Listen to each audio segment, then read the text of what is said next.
আমি আগেও মানে 18-র পরপরও ইলান আমাকে নিয়ে কাজ করেছিল, সেজন্য ওর প্রতি আমার ভীষণভাবে কৃতজ্ঞতা। আর এই কাজটাও সেই আবার তার প্রথম সিনেমা। তো যখন সে আমাকে এই চরিত্রটার কথা বললো যে মাসুবাবু এই চরিত্রটা আমার ভীষণ পছন্দের একটা চরিত্র, এটা আমি চাই আপনি করেন। সো অনেক দিন পর আপনারা জানেন যে আমার টুগেদার উইকেন্ড নামে একটা থিয়েটার দল আছে, যেখানে আমি মানে প্রতিবন্ধী ব্যক্তিদের নিয়ে কাজ করি, আমি ওটা নিয়েই থাকি। কালকেও দুটো শো করে এসেছি। সো সিনেমার সাথে ওটিটির সাথে আমার অনেক দিনের মানে বিচ্ছিন্নতা।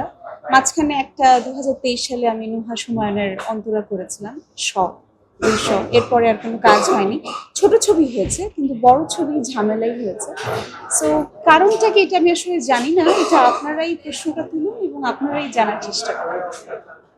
এই 7:30 বাজে 10টার ইন্টারভিউ যেন রাত 10টার আগে শেষ না হয়। আপনি একটু জানতে চাচ্ছি আসলে এই যে আর্টিস্টের যে গ্যাপটা তৈরি হয়, এই গ্যাপটা আসলে দর্শকদের উপর ইফেক্ট ফেলে। আমার দর্শক তো খুবই ভাইয়া, আমি তো খুবই মানে অনেক পরিচিত এমন কিছু নই।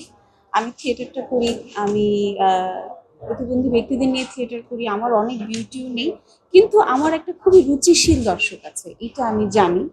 যারা আমার থিয়েটারটা দেখতে আসে, যারা আমার কাজের জন্য অপেক্ষা করে, যারা আমার একটি কন্টেন্ট পেলে আমাকে ইনবক্সে জানতে চায়।